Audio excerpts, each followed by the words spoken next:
Anos de 1940 a 1950. A mudança de comportamento. Em 1939, inicia-se a Segunda Guerra Mundial, que dura até 1945. Como acontecera em 1918, as mudanças de comportamento foram inevitáveis. A Europa sofreu ao vivo todas as atrocidades da guerra e os Estados Unidos mandaram os soldados americanos para lá depois que Pearl Harbor foi bombardeada pelos japoneses em 1941. Com a entrada dos norte-americanos na guerra, o cinema voltou a ser o grande trunfo. Atores e atrizes colaboravam com os aliados, fazendo shows para as tropas que estavam na Europa e no Pacífico. Podemos afirmar que a década de 1940 foi masculina, porque as mulheres eram mostradas como lindas ou sensuais criaturas que estavam ao lado dos corajosos mocinhos. Os grandes heróis eram os soldados, fossem eles do exército, da marinha ou da aeronáutica. Aquele glamour da década de 1930 foi substituído pelo heroísmo. O tema dos filmes também muda bastante. São histórias de amor com a guerra como pano de fundo, história de espionagem e filmes de guerra enfatizando sempre o heroísmo dos americanos e dos aliados. Para amenizar, Hollywood produz centenas de comédias musicais alegres e coloridas, com muitas canções de dança, em geral envolvendo as tropas, tentando passar uma versão mais romântica do conflito. Os filmes de guerra mostram Hitler absolutamente caricato, assim como os nazistas, que sempre eram os perdedores. O mesmo acontecia no roteiro dos filmes que retratavam a guerra no Pacífico envolvendo os japoneses. Haviam dois tipos de mulheres retratadas no cinema. A moça boazinha que espera por mim quando eu voltar da guerra, ou as pin-up girls, criadas pelo ilustrador Alberto Vargas. As boazinhas costumavam saber dançar e cantar, eram morenas, jamais platinadas. Na década de 1940, as platinadas não estavam mais no top e não usavam roupas sensuais. As pin-up girls de Vargas eram o sonho dos homens e das mulheres também, porque eram lindas e muito sensuais, usavam shorts, maiôs, camisolinhas transparentes, saias que o vento levantava, enfim, uma nova maneira de mostrar a mulher. A quantidade de pin-ups era bem maior do que a de boazinhas. É lógico que Hollywood não estava alheio às garotas de Vargas, e Betty Grable, uma atriz de cinema, foi transformada na namoradinha de todos os soldados aliados da Segunda Guerra Mundial, numa foto em que veste um maiô inteiro e está na ponta dos pés, com um sapato de salto bem alto. É a pin-up girl de carne e osso. Após muitos anos, Betty declarou que a pose foi estudada porque ela estava grávida e já aparecia uma pequena barriga. Ficar de costas não prejudicou o charme e a fantasia dos soldados que colocaram a foto na mochila ou pintavam na carlinga dos aviões. A moda dos anos de 1940 e a importância dos cabelos. Os cabelos ganham uma enorme importância. A sensualidade estava nos cabelos soltos, compridos, que emolduravam o rosto. Veronica Lake era uma atriz com uma marca registrada.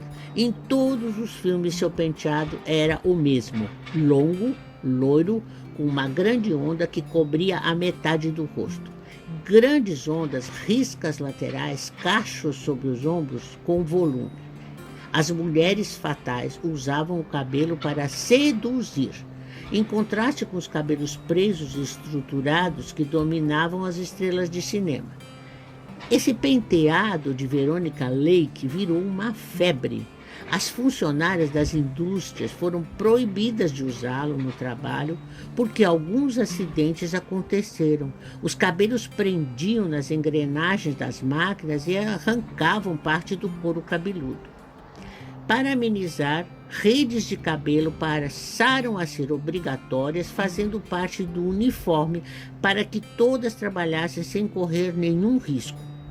O interessante é destacar é que, na pressa de ir embora, algumas não tiravam a grossa rede e, com o tempo, esse acessório virou moda. Até nos filmes, as redes apareciam de modo sofisticado. Surgiram, então, as caras redes de seda, as douradas, com flores, laços e enfeites. Operárias lançando moda para a classe privilegiada.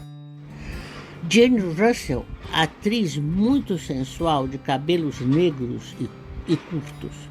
Ela possuía um par de seios enormes. O estúdio a produziu explorando seus atributos físicos da melhor maneira possível. No filme O Proscrito, ela aparece em uma cena sem sutiã sob a blusa decotada. Jane era amiga de Howard Hughes, o excêntrico e famoso milionário. Vendo que a amiga tinha problemas para achar sutiãs que servissem de modo correto, Hughes, que era engenheiro aeronáutico, desenhou e mandou fazer uma peça estruturada, tomando por base o desenho de um avião. Segundo Janes, funcionou muito bem. A maquiagem de Jane Russell também foi feita para acentuar sua sensualidade. Os lábios finos receberam o desenho de arco bem para fora da linha natural. A pinta negra da face estava sempre acentuada como uma mousse dos tempos de Maria Antonieta. As sobrancelhas foram desenhadas para ficar em arco perfeito e os grandes olhos enfeitados por cílios postiços enormes, cheios de rímel. Um gloss nas pálpebras acentuava o brilho do olhar. Os cabelos de Jane eram acima dos ombros, porque a atração estava no corpo e nos seios. O cinema estava produzindo As Mulheres Fatais para estrear filmes mais sérios e não acessíveis aos menores de idade. Rita Hayworth foi uma delas. No filme Gilda, Rita canta e dança usando os cabelos como parte da coreografia. Faz uma das cenas mais provocantes do cinema usando a sensualidade natural, os cabelos, e tirando apenas uma luva no final da canção. Era um papel de mulher fatal que seduzia, mas não ama. Ava Gardner não precisou ser fabricada. Era uma das mulheres mais bonitas que Hollywood já havia visto. Mudaram apenas o sotaque sulista que ela tinha. Os visagistas como Max Factor não precisaram de muito esforço para transformá-la, porque ela chegou pronta a Hollywood. Ao contrário de outras atrizes que acabaram estereotipada, Ava Gardner tinha uma beleza natural inconfundível e por isso mesmo não sofreu a intervenção dos maquiadores ou de Max Factor para transformá-la em alguém diferente. Muito pelo contrário, aproveitaram ao máximo a fotogenia em todos os ângulos e os traços perfeitos. Além disso, Ava era naturalmente sexy. Seus papéis após o início de carreira na década de 1940 sempre a mostraram como uma mulher ardente e sensual e nunca uma ingênua jovem desamparada. Com cabelos curtos ou semilongos, arrebatava corações com sua beleza estonteante. Lana Turner foi outra atriz que recebeu uma grande transformação. Tinha cabelos castanhos e rosto de menina. Foi transformada numa loira platinada cheia de charme e mistérios. Sua carreira de novata deu um salto ao estrelar O Carteiro Sempre Toca Duas Vezes, em 1946, onde Lana se transformou na mulher fatal e misteriosa que seduz um homem e o envolve numa trama de crime. Foi uma das primeiras atrizes a aparecer de short, blusa curta, semidespida, como a censura da época definia. Era miúda, esguia e suas pernas bem torneadas ajudaram muito. A carreira de Jean Harlow, a Vênus Platinada, foi interrompida em 1937 por sua morte durante uma filmagem. Estava na hora de lançar uma outra. Lana entra em ação no filme com um olhar de mistério, mostrando o corpo sempre que podia. Ela seduz o empregado do marido. Lana viu a carreira decolar com esse filme. Ela usa um turbante em várias cenas e esse acessório também volta com força total. Na década de 1930, Greta Garbo usou e o turbante entrou na moda. Foi esquecido e retorna com força por causa de Lana Turner. A maquiagem usada era suave. Exploraram mais o corpo e as pernas de Lana Turner e seu olhar sensual. Boa atriz, além de bonita, especializou-se em papéis dramáticos e sempre teve um guarda-roupa desenhado pelas melhores estilistas do cinema. Permaneceu ativa até a década de 1980. Os penteados de Lana sempre foram uma inspiração para seus fãs. Os ombros, sempre com enchimento, tornaram-se presentes em blusas, vestidos ou tailleurs. Não importava o tipo de roupa, tudo tinha enchimento. Foi a década dos vestidos e dos tailleurs, mas as pantalonas largas, os sapatos de plataforma estavam por toda parte. A regra eram os ombros estruturados em todos os modelos. Tudo tinha que ter enchimento, como já falamos. Desde que Adrian, o famoso estilista, modificou os ombros e as roupas de Joan Crawford, no final da década de 30, que o enchimento não saiu mais de moda. As saias haviam subido para a altura dos joelhos. Com toda a estrutura das roupas, os cabelos acompanhavam também. Chapéus e turbantes eram usados com muita frequência, mas os cabelos estavam em alta e acompanhavam a moda dos enchimentos. Como a roupa era estruturada e cheia de detalhe, os cabelos seguiam a mesma tendência: ondas, coques, enchimentos, redes, turbantes e chapéus. A cabeça tinha que estar tão elegante quanto o resto. Apliques e enchimentos eram essenciais para a elaboração dos penteados presos da década de 1940. Havia uma harmonia integral na elegância, com luvas, cintos, bolsas e sapatos combinando com o chapéu ou o penteado.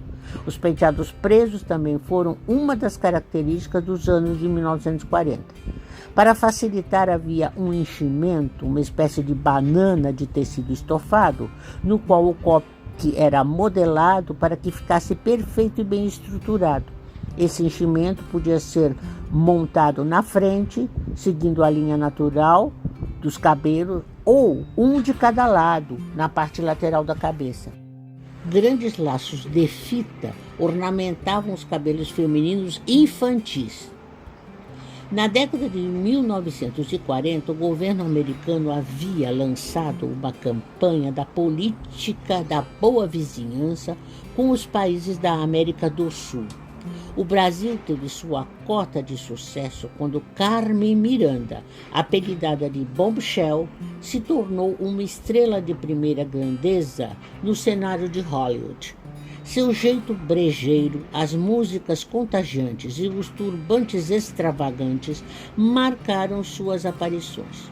Trabalhou em vários filmes musicais com astros famosos e se tornou um sucesso absoluto. Era mignon e, para ficar proporcional ao lado dos atores e atrizes mais altas, optou pelos sapatos de plataforma exagerados e pelos turbantes bem altos que a deixavam mais alta ao lado dos colegas. Como na década de 1930 o cinema havia contribuído para a maquiagem sair da redoma dos cabarins de filmagem e cair nas mãos das mulheres comuns, que queriam ficar deslumbrantes como seus ídolos, na década de 40 vamos ter uma evolução ainda maior de produtos que ficaram à disposição de quem quisesse comprar. Os nomes famosos como Helena Rubinstein, Elizabeth Arden, já não se limitavam apenas aos cremes e investiam pesadamente em linhas de maquiagem. A Maybelline também cresceu e sua linha de sombras e de batons oferecia muita variedade. Os produtos de beleza não eram mais uma exclusividade de Max Factor. O Pan-Stick, que nada mais era do que uma evolução do pancake, que continuava a vender muito em latinhas chatas, chega aos anos 40 como a maquiagem em bastão de Max Factor. A concorrência agora era maior, mas Factor sempre apostou nas estrelas de cinema que continuavam a posar para suas propagandas sem receber nada além de seus produtos em troca. A vantagem do Pan-Stick era poder ser levado na bolsa, porque era portátil como um batom. Em breve, outras marcas de maquiagem, como Helena Rubinstein, também forneciam o Pan-Stick. No Brasil, o penteado de Veronica Lake fez muito sucesso e as ondulações permanentes também. Redes e turbantes eram usados e os sapatos de plataforma também entraram na moda. Esses sapatos foram usados pela primeira vez por uma estrela de cinema francesa chamada Annabella, radicada em Hollywood e que era esposa de Tyrone Power.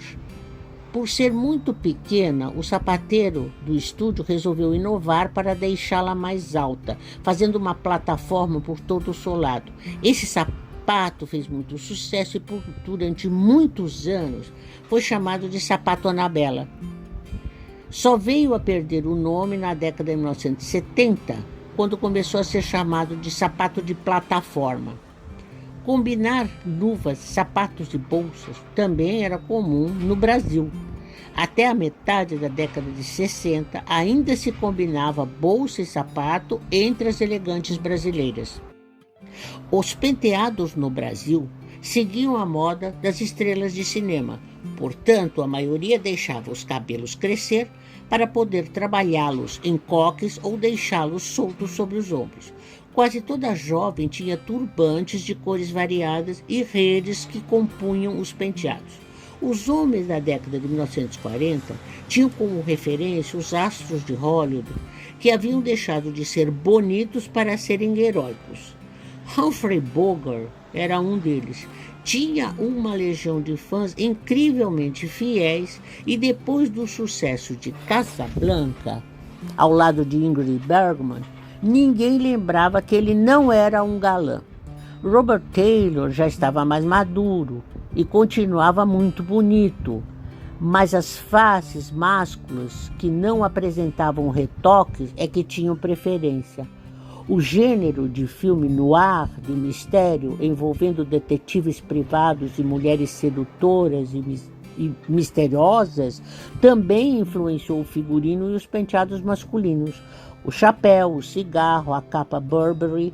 Os cortes de cabelo não tinham muita variedade ou criatividade, mas o campeão na preferência era o de Cary Grant, que até o final da carreira usava o cabelo do mesmo jeito. Nos musicais, Fred Astaire vinha da década de 30 como o dançarino número 1. Fazia par com Ginger Rogers e parecia imponderável quando dançava. Mas não era um galã, pelo contrário, magro, com o penteado cheio de gomalina, todo penteado para trás, mas encantava pela simpatia e pelo talento. Seus fãs eram internacionais. Podemos afirmar sem medo de errar que a década de 1940 não dava muita importância para a beleza masculina. As mulheres, ao contrário, as preferidas eram as bonitas e sensuais. O interessante da década de 40 é que Hollywood tinha uma ala de mulheres que nada tinham de glamurosa e sedutoras, mas um fã-clube muito expressivo. Elas souberam superar a falta de beleza pelo talento e pelos papéis que elas escolhiam. Foi o caso de Joan Crawford, que mesmo depois de super produzida por Max Factor ainda continuava com um aspecto duro, ou de Bette Davis, que sempre foi uma grande atriz premiada, mas que não era uma beldade. Exceção a todas as regras era Katharine Hepburn, uma das maiores atrizes do cinema, venerada até o dia de sua morte. Era rebelde, bonita, mas não deixava os magos do visagismo mexer em seu rosto. Na verdade, ela fugia dos padrões comuns e os diretores de fotografia adoravam filmá-la. Era expressiva, simpática, espontânea e cativava a todos com seu talento. A maquiagem era para acentuar ainda mais seu tipo todo especial. Lauren Bacall, de forte personalidade e jeito especial de olhar, cativou a todos com sua voz meio rouca. Seu tipo não foi modificado. A Europa, que estava sofrendo a guerra dentro de casa, padecia com o racionamento dos produtos essenciais e ainda mais com a falta de artigos de beleza. Era muito difícil achar qualquer produto embelezador. O mercado negro era a solução, mas o preço era exorbitante. Na Alemanha, o creme Nivea foi o único que continuou a ser produzido, apesar dos conflitos e das dificuldades. Desde a antiguidade, os cabelos femininos incomodam de uma forma ou de outra.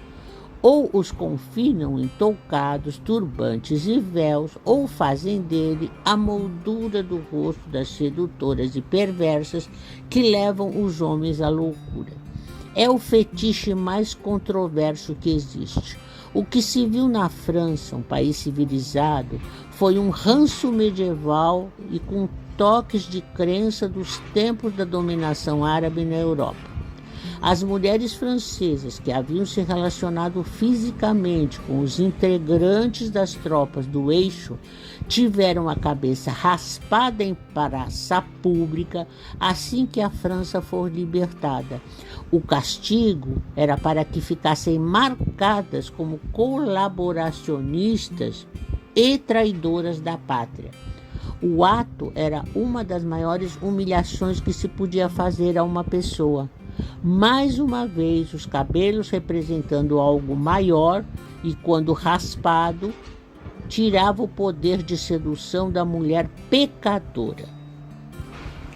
A moda dos vestidos na altura do joelho e com pouco tecido teve o fim decretado em 1947, quando Christian Dior criou o New Look, recolocando Paris no centro da moda e fazendo renascer a alta costura, já que em 1939 a 1945 os ateliês parisienses haviam fechado as portas.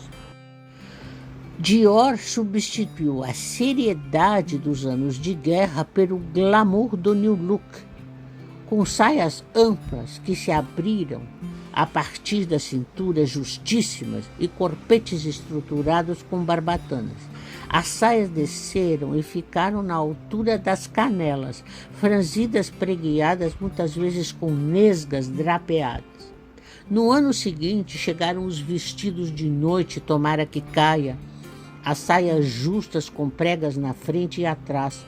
Os chapéus enormes são usados de lado e as gargantilhas entram na moda.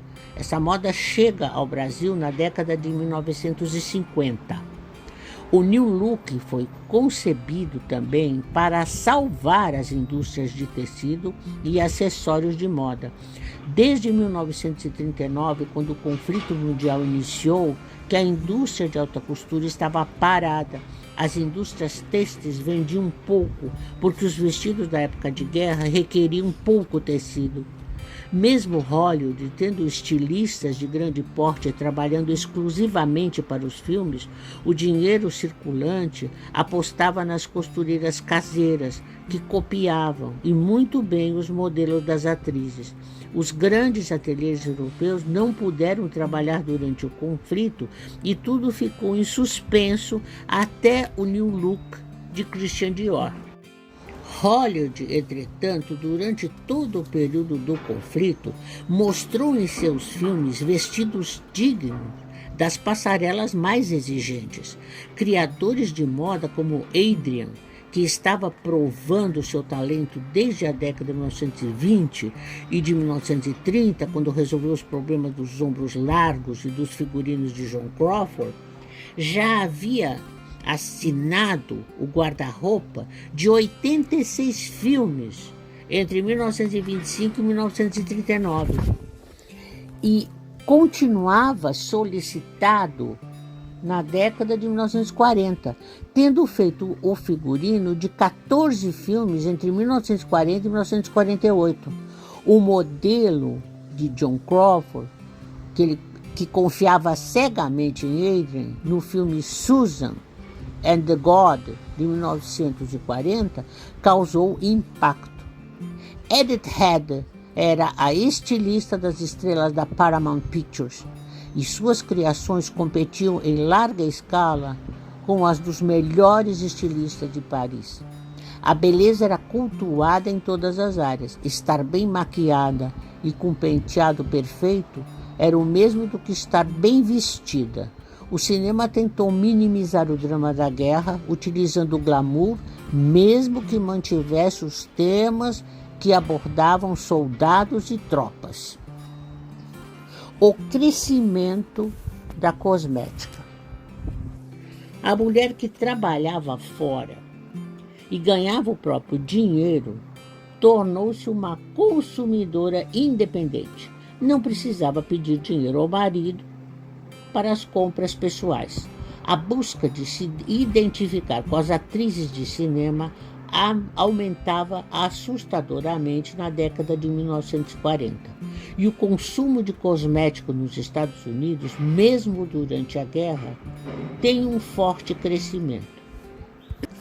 Max Factor Jr., que herdara o nome e o talento do pai, continuou a ser o mestre dos cosméticos e a usar as imagens das mais bonitas e famosas atrizes para divulgar seus produtos.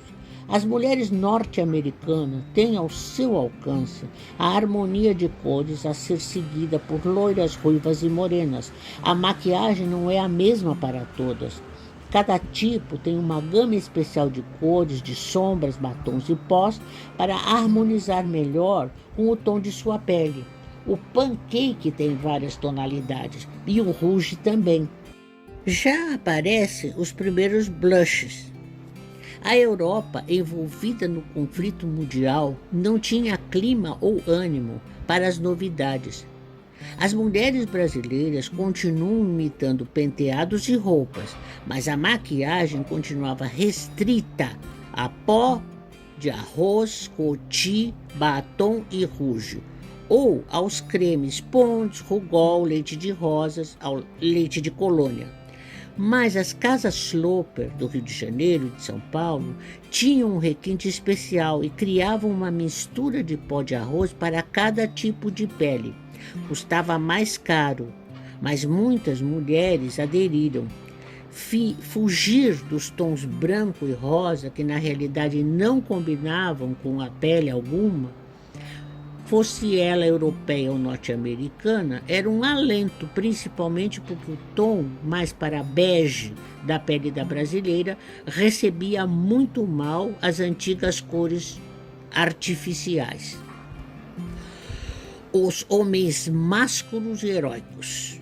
Os atores que faziam sucesso nos anos de 1940 eram másculos e heróicos. Todos os referenciais mostravam figuras masculinas com cabelo de corte médio, nem curtos demais, nem compridos. A risca lateral era a mais usada e os homens precisavam estar sempre impecavelmente penteados. cabelos masculinos despenteados não era considerado de bom gosto. Os fixadores eram aplicados em quantidade suficiente para não dar uma impressão muito artificial. O cinema começa a mostrar cabelos mais naturais, mais soltos, porém com uma unanimidade de corte. Ninguém parecia querer ousar e criar um penteado diferente. Apliques cobrem as entradas e as carecas dos principais atores. Se algum deles aparecesse com uma leve tendência à calvície, era imediatamente socorrido pelo cabeleireiro do estúdio. E essa imagem era mantida dentro e fora da tela. Não dava para saber se algum ator era careca na vida real. Por isso, mundialmente, a tendência dos penteados masculinos era cortar os cabelos nos moldes dos elegantes atores de Hollywood. Temos que lembrar de Cary Grant, que já comentamos como um dos penteados mais impecáveis do cinema e que jamais mudou de estilo. O chapéu e o cigarro eram complementos indispensáveis para os homens da década de 1940, ao lado da capa de gabardine, que fazia parte do uniforme dos aliados. É o trench coat Burberry, sempre um toque a mais no estilo másculo e heróico que ficou na moda por toda a década. O bigode não era mais uma unanimidade, pois os rostos da década de 40, em geral, eram barbeados. No Brasil, a moda masculina seguia o figurino americano de ternos, gravatas, chapéu, roupas escuras, mas em lugares quentes como o Panamá, Cuba e o Nordeste brasileiro, o terno branco ficou na moda entre a elite. No Rio de Janeiro, não tanto, pois em pouco tempo foi incorporado pelos chamados malandros cariocas. O traje os identificava de longe. Essa figura icônica do malandro carioca, de sapato de duas cores, camisa listrada, terno branco e chapéu canotier, se tornou uma entidade venerada e respeitada na Umbanda, o Zé Pilintra. Durante a Segunda Guerra Mundial, os laboratórios de Max Factor criaram uma maquiagem para os soldados. A pele clara nos combates noturnos tornava os soldados um alvo e eles usavam graxa das engrenagens dos canhões para não serem vistos. Era extremamente difícil de tirar e causava alergia. O exército dos Estados Unidos consultou Max Factor para saber se podia ser feito alguma coisa menos tóxica e que tivesse a mesma função. Foi então criada uma linha só para soldados, camuflagem.